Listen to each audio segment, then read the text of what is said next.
Ini Pak, sebetulnya asuransi ini salah satu industri finansial yang sangat diregulasi juga oleh OJK.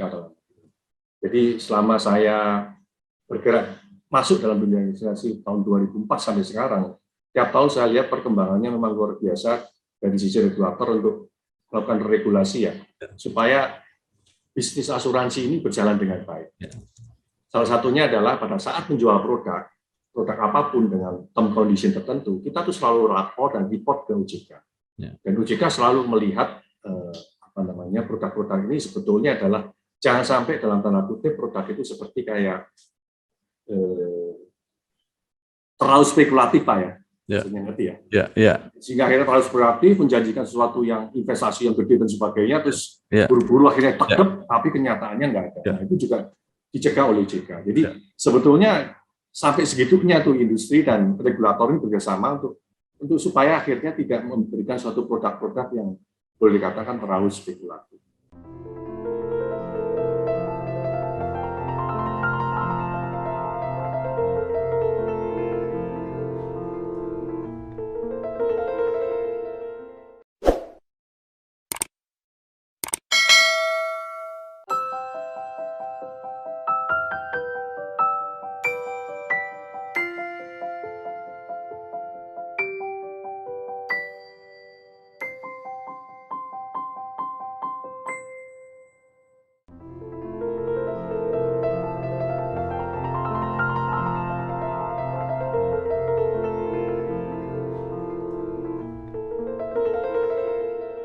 Assalamualaikum warahmatullahi wabarakatuh. Bersama saya Bambang Sadurno di kanal Bangsa TV. Mudah-mudahan kanal ini selalu bisa mencatat prestasi, mendorong kreasi, dan membangun motivasi. Kami sedang mempersiapkan beberapa video untuk ikut menjaga marwah asuransi Indonesia, memberi literasi kepada masyarakat, dan menunjukkan prestasi asuransi-asuransi terbaik di Indonesia. Saya sudah bersama dengan Bapak Insinyur Doni Gandamana. Beliau adalah Direktur PT Asuransi Zurich Indonesia. Apa kabar Pak Doni? Baik Pak Bambang. Ya, Pak Doni, ini saya juga apa ya sebenarnya yang terjadi gejalanya itu? Banyak sekali, artinya baik yang akuisisi maupun yang langsung dari internasional dulu langsung membuat cabang atau divisi di Indonesia. Kelihatannya dunia asuransi Indonesia ini jadi incaran asuransi internasional.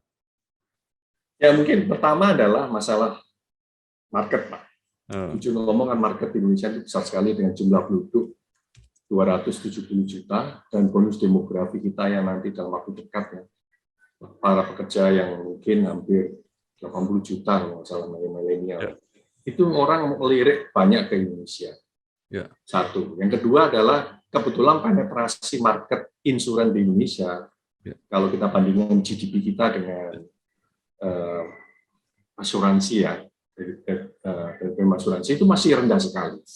Jadi kita paling cuma 0, kalau general insurance ya asuransi umum saya itu cuma 0,55% dibanding dengan GDP. Nah ini rendah sekali. Jadi kemungkinan untuk growth ke depan itu besar sekali. Dan ini yang ketiga yang Bapak tahu bahwa industri asuransi nggak pernah turun, Pak. Industri asuransi average dia tiap tahun naik 10%. Ini menunjukkan bahwa masa depan di insurance cukup bagus di Indonesia dari sisi demografi dan kapasitas yang memang akan terus meningkat, dan itulah yang membuat akhirnya asing pada masuk sini semua, Pak. Itu persoalannya apakah literasi atau kesadaran berasuransi yang kurang atau perusahaan asuransinya yang kurang dipercaya? Kalau menurut saya sih memang salah satu dunia insuran yang menjadi selama saya bergelut di dunia asuransi Pak ya, yang menjadi PR bersama adalah literasi mengenai asuransi. Jadi ya di mata masyarakat mungkin zaman sebelumnya adalah kebutuhan asuransi adalah untuk kesekiannya lah. Jadi istilahnya masih membutuhkan untuk keperluan yang lain. Tapi ke depan rasanya asuransi sudah menjadi kebutuhan yang mutlak, Pak. Apalagi setelah kita rasain dengan pandemik ini ya. Asuransi kesehatan, waduh, orang bisa beli meskipun ada memang BPJS ya. Tapi kalau ada mempunyai keinginan untuk mendapatkan lebih, pasti dia akan membeli asuransi yang yang lebih juga. Terus kemudian kendaraan, kemudian properti dan sebagainya. Jadi masih sangat luas. Seperti yang saya bilang, dibandingkan di GDP, premi asuransi general umum baru 0,55%. Jadi kita tetangga, misalkan Singapura, Malaysia, mereka memiliki 3-4 kali lipat dari kita, Pak. Jadi itulah yang istilahnya masa depan asuransi di Indonesia sangat menjanjikan. Makanya kenapa asing ada masuk sih. Rebutan Pak, biasa Pak. Ada gula, ada semut.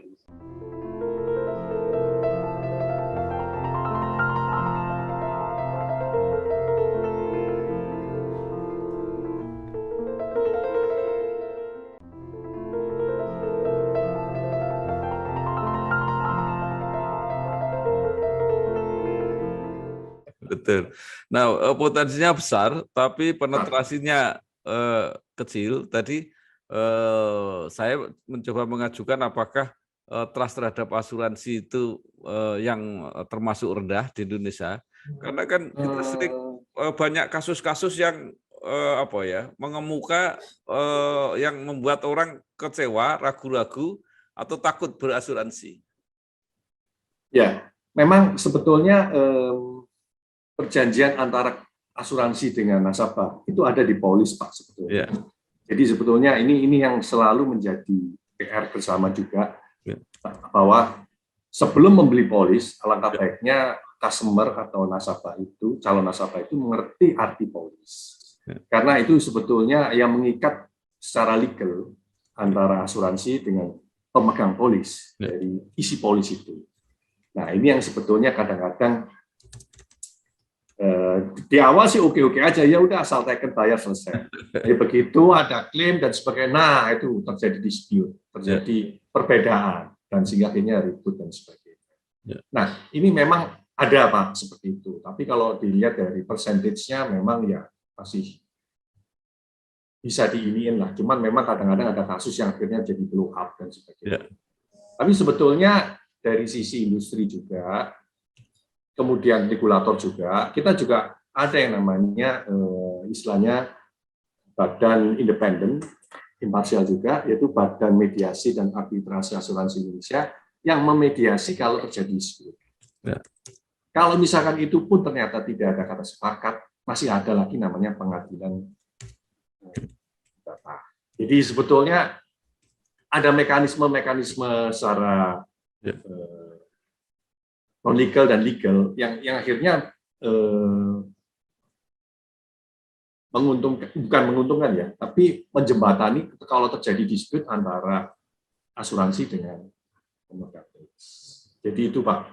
Jadi memang ini salah satu PR juga buat kami juga, supaya juga di satu orang yang bilang kan mis-sales ya, jadi cara jualnya salah dan sebagainya, itu menjadi inputan juga di industri, sehingga kami juga istilahnya terus melakukan improvement dari sisi tenaga penjual asuransi supaya tidak terjadi mis-sales. Jadi supaya pada saat klaim dan sebagainya itu customer juga tahu di mana hak dan kewajibannya, asuransi juga tahu hak dan kewajiban.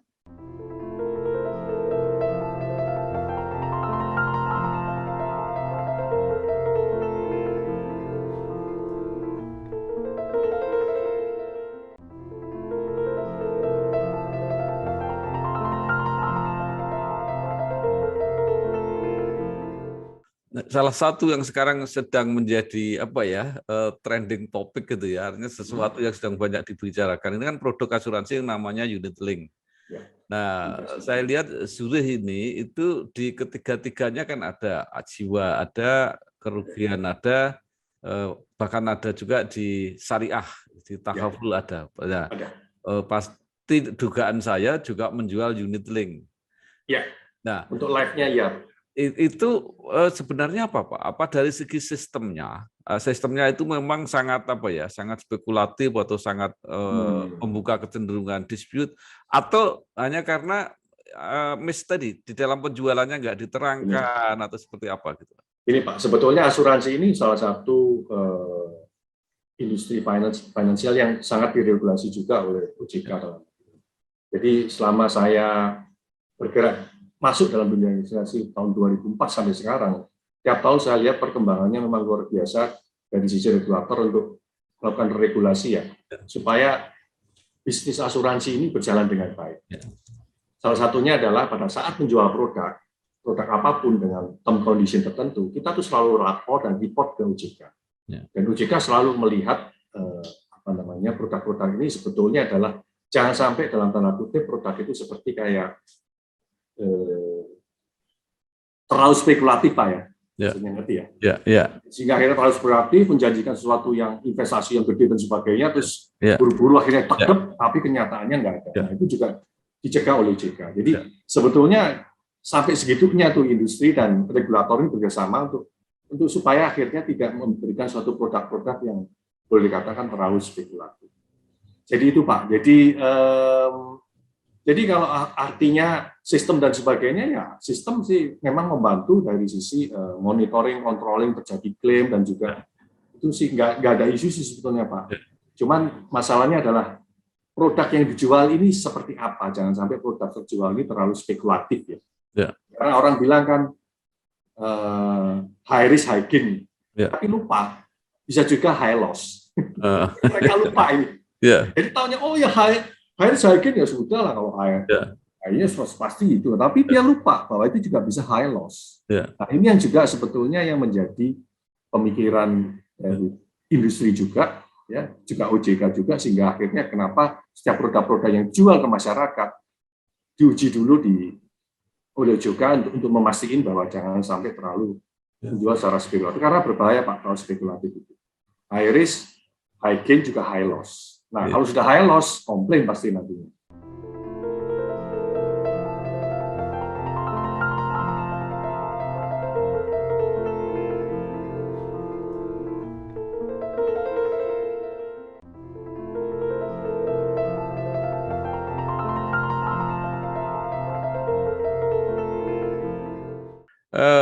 Unit link ini kan perpaduan antara asuransi, proteksi, dan investasi. Nah, saya sendiri belum begitu paham sih. Tapi karena investasi, apakah kalau cara menginvestasikan itu mengandung risiko, itu juga jadi beban nasabah? Artinya kalau taruhlah ekstrem rugi gitu, nasabah ikut rugi apa enggak? Iya dong Pak, karena kan sebetulnya sama aja dengan investasi kita dengan saya sendiri misalkan main saham, sama aja. Kalau Bapak beli saham yang bukan blue chip, yang gorengan apalagi kan, wah itu high risk high gain iya, tapi lupa kadang-kadang juga high loss. Prinsipnya sama sebetulnya. Nah, cuman dari pihak asuransi dan sebagainya itu ada regulasinya yang dibikin akhirnya jangan sampai akhirnya terlalu merugikan nasabah. Dan yang paling penting adalah pada saat menjual produk itu nasabah atau customer, baik itu nanti secara langsung maupun lewat agent asuransi, itu dijelaskan Pak. Itu yang penting, dijelaskan dulu konsekuensinya. Karena tadi kan high risk, high gain juga high loss. Tapi kalau memang aku maunya aman dan sebagainya, ada. Jadi memang ada beberapa investment yang boleh katakan ya returnnya nggak terlalu tinggi, tapi ya stabil dan aman, ada juga. Jadi itu pilihan sih Pak, pilihan menurut saya. Kelihatannya memang itu. Jadi ini salesnya ini pokoknya pengen buru-buru atau biar cepat, itu tidak dijelaskan dengan detail, nasabahnya juga tidak peduli, kemudian tutup gitu aja. Nah inilah yang kemudian, menurut saya tetapi ada juga lubang yang mungkin nggak begitu fair ya, karena kalau investasi yang memainkan investasi kan asuransinya, tapi nasabahnya ikut menanggung. Itu seperti apa dari segi sistem, Pak? Ini kalau detailnya saya nggak bisa jawab Pak ya, detailnya nggak bisa jawab. Tapi intinya bahwa asuransi pun secara profesional mereka juga punya namanya manajer investasi juga, Pak. Ya. Jadi sebetulnya juga ada suatu standar. Makanya sebetulnya ini balik lagi, produk yang dijual ada yang cukup berbahaya itu adalah yang istilahnya returnnya fix. Wah, saya fix sekian, padahal kita tahu sendiri bahwa dunia saham atau investment itu kan naik turun, Pak. Nah, ini juga bermasalah. Tapi yang benar itu harusnya yang sama-sama floating sebetulnya. Jadi kalau investasinya naik ya ikut naik, kalau turun ya ikut turun. Nah, dalam hal ini yang sebetulnya nasabah atau calon nasabah, customer atau calon customer itu jeli memilih produk asuransi yang dia pilih. Dan dia sebetulnya juga mau apa sebetulnya. Ini ada juga yang maunya jangka panjang atau jangka pendek. Kalau ternyata dia maunya jangka pendek karena dia tahun depan mau pakai investasinya di asuransinya untuk keperluan lain, ya pilih asuransi produk jangka pendek. Jangan kebalik. Jadi milih asuransi yang produk untuk jangka panjang, tapi sebetulnya dia keperluannya untuk jangka pendek. Nah, ini yang bikin akhirnya menjadi salah investasi. Jadi maksud saya begini, Pak Doni. Seperti kasus Jiwasraya misalnya, itu kan antara lain ya, menurut informasi saya juga tidak tahu, yang salah kan yang menginvestasikan, artinya risikonya tinggi. Tapi kan nasabah yang ikut menanggung risiko, itu maksud saya. Jadi gimana caranya nasabah mengawasi itu diinvestasikan di mana gitu? Ya, sebetulnya kan kembali lagi ya, kita nanti berbicara dari sisi perjanjian kerjasama antara dari unit link ya. Dan ini saya ngomong unit link ya, kalau Bapak juga investasi mungkin di tempat lain, misalkan reksadana atau saham dan sebagainya, itu kan sebetulnya juga sama-sama juga mengandung risiko sebetulnya. Kalau Bapak investasi secara direct, mungkin risikonya ya Bapak sendiri, karena Bapak sendiri yang mutusin mau beli, mau jual, dan sebagainya. Tapi kalau Bapak investasinya lewat manajemen investasi, Bapak percaya manajemen investasi untuk melakukan. Nah, semuanya itu kerjasamanya itu selalu ada namanya tertulis ya, perjanjian tertulis ya sebetulnya. Nah, di asuransi juga sama Pak, di asuransi juga begitu. Perjanjian tertulisnya apa dari sisi unit link ini? Saya nggak bisa bicara detail. As long as itu sesuai dengan ininya, hak dan kewajiban dari nasabah dan hak kewajiban dari asuransi itu bisa dipenuhi, sudah berjalan dengan baik. Nah, tapi kalau enggak, itu tadi mesti dicari mana yang dispute dan sudah ada dua lembaga yang secara informal dan formal kita siapkan.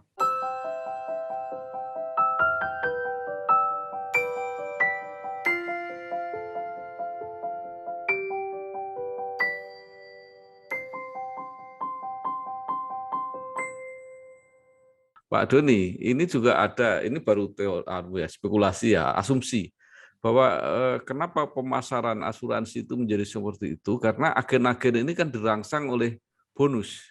Jadi dia pokoknya bekerja secepat-cepatnya ya, dan ada kesan bahwa perusahaan asuransi juga nggak peduli, yang penting pokoknya omsetnya tinggi, Anda dirangsang, itu kan mungkin sudah juga melakukan, kalau dimuat di koran besar-besar, kemudian dapat bonus apa kayak gitu. Apakah ini ada nggak etikanya untuk penjual?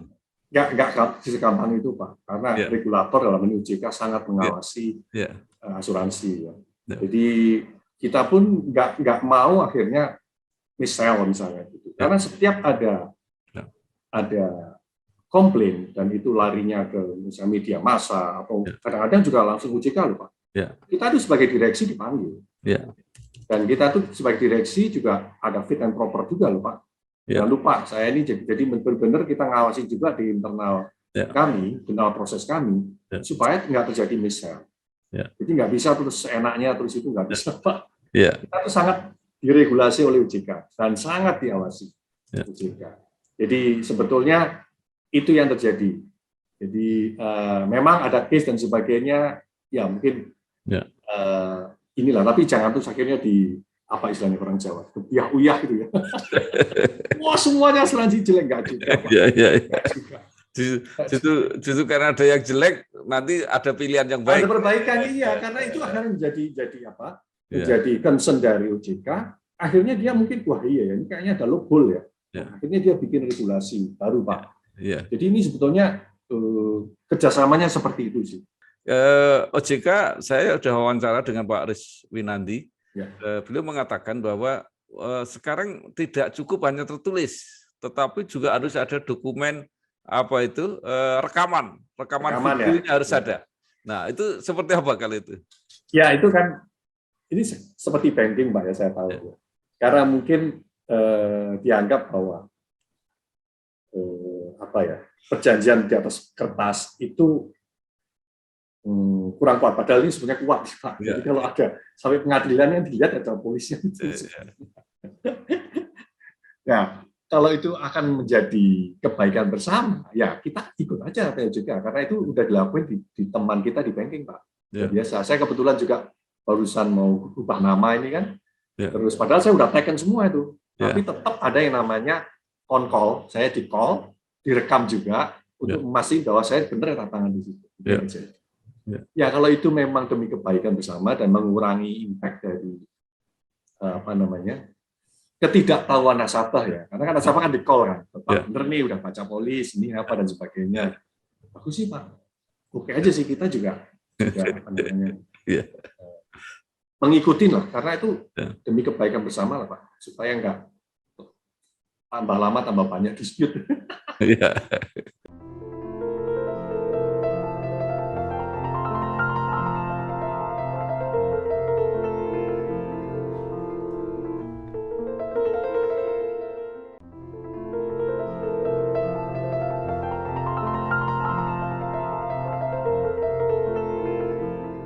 Terus begini Pak, ini kan pelajaran Jiwasraya dan Asabri, Bumi Putra itu kan menarik.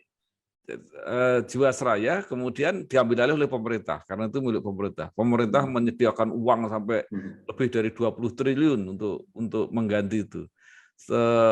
Sementara Bumi Putra nggak ada solusi, belum ada solusi. Karena itu dianggap bahwa nasabah itu juga pemilik, jadi masih ribut sendiri kayak begitu.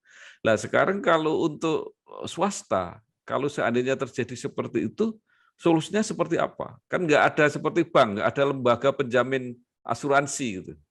Ini Pak, jadi ini juga kebijakan dari OJK Pak ya. Jadi 2 tahun yang lalu itu modal setor asuransi umum itu minimal 100 miliar. Padahal sebelumnya paling cuma 10 miliar, Pak. Dan diharapkan ada modal setor yang nggak bisa ditarik oleh asuransi. Ini sebetulnya adalah sebagai cadangan kalau terjadi apa-apa. 100 miliar, Pak. Jadi cukup gede. Nah, kemudian yang lebih penting lagi, kita tuh setiap bulan itu melapor ke OJK mengenai status investment kita. Mau ditaruh di mana? Di saham, di apa? Kita lapor semua, Pak. Di ini, reksadana dan sebagainya. Terus juga itu juga akan menunjukkan likuiditas kita. Kalau memang makin banyak di tempat deposito jangka pendek, berarti kan semakin liquid, Pak.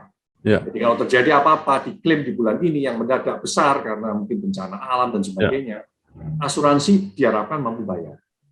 Nah, itu semuanya kita lapor, Pak. Kita benar-benar lapor. Jadi sebetulnya kita pun terima kasih dipandu sama OJK ya untuk bisa memanage, karena sebagai saya direksi akte Pak, saya juga agak duduk kalau terjadi ada mismanagement, karena kan ada beberapa direktur investment yang memang masing-masing direktur kan ada kerjanya masing-masing.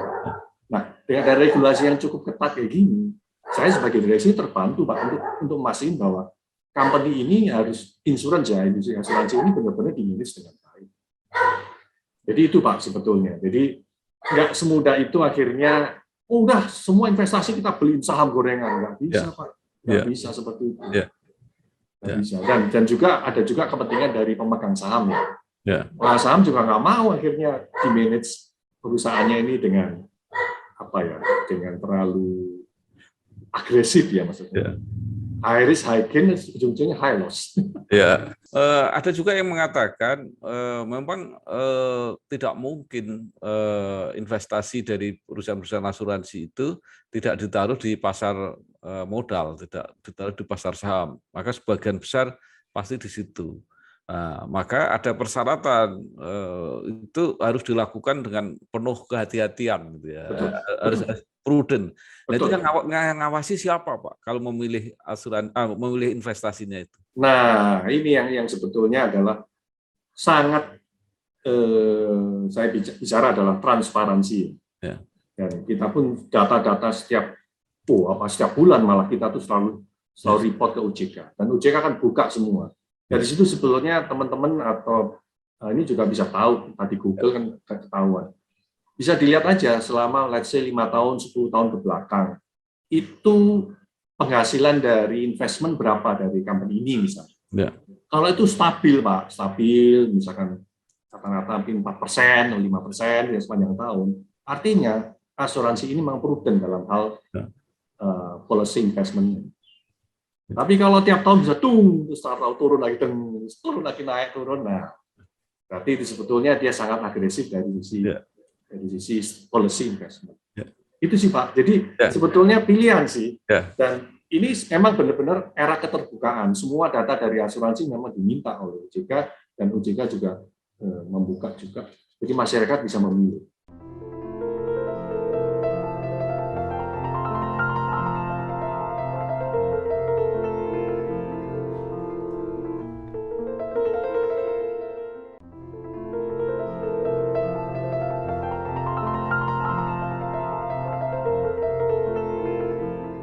Itu dengan kata lain seperti penyakit gitu, itu sebenarnya bisa diketahui Pak, ya, gejalanya. Bisa. Nah. Ya kan, kalau kan pasti ada sempritan dari OJK kan, SP1, SP2, direktur dipanggil. Maksud saya ketika tiba-tiba jadi Jiwasraya itu harusnya udah diketahui dulu gitu. Saya kalau yang ini no comment Pak, karena ini katanya panjang, ada jalan ceritanya, saya nggak tahu. No comment. Tapi kalau saya bicara sekarang Pak, dengan regulator yang kuat seperti ini, memang rasanya sih sulit Pak. Apalagi pengawasannya sangat ketat sih juga, sesuai seperti kayak bank ya semua. Jadi harusnya sih nggak ada. Tapi kalau yang satu ini saya no comment karena Bapak mesti melihat. Latar belakang sebelumnya sebetulnya sih saya lihat ya, saya sih nggak berani, nggak tahu detail ya, ngomong tapi salah. Oke. Akhirnya kan asuransi ini dipilih karena reputasi ya, artinya orang percaya. Kalau Zurich ini kira-kira ranking berapa di Indonesia? Ya, dengan akuisisi di Adira ini sekarang dia ranking nomor 6 Pak. Nomor 6 untuk asuransi umum ya. Iya. Nah, kalau ngomong Zurich itu ada di 215 negara, Pak. Terus usianya hampir 100 tahun lebih ya, dan berpusat di Swiss Zurich. Apa itu ada menambah keyakinan juga karena begitu besar ya. Kemudian kalau ada apa-apa pasti yang di pusatnya tidak akan melepas gitu kira-kira. Dan salah satunya adalah pemegang saham utama kami yang baru Zurich kan juga membesarkan modal setor, Pak. Modal store kami hampir 1 triliun sekarang, dulunya kan 100. Di Indonesia ya Pak? Ya di Indonesia doang untuk asuransi umum. Itu yang menunjukkan bahwa komitmen dari Zurich untuk berbisnis di Indonesia jangka panjang. Nah memang industri asuransi maupun umum dan jiwa Pak, itu memang strategi jangka panjang Pak, nggak bisa jangka pendek. Karena returnnya itu memang lama, tapi menggulung ya bisnisnya. Terima kasih kepada Bapak Insinyur Doni Gandamana, Direktur PT Asuransi Zurich Indonesia, yang sudah memberi penjelasan banyak hal, terutama tentang produk asuransi unit link yang saat ini sedang banyak diperbincangkan di Indonesia, karena juga terbukti bisa menaikkan omset asuransi jiwa terutama di Indonesia. Sekali lagi terima kasih. Wassalamualaikum warahmatullahi wabarakatuh.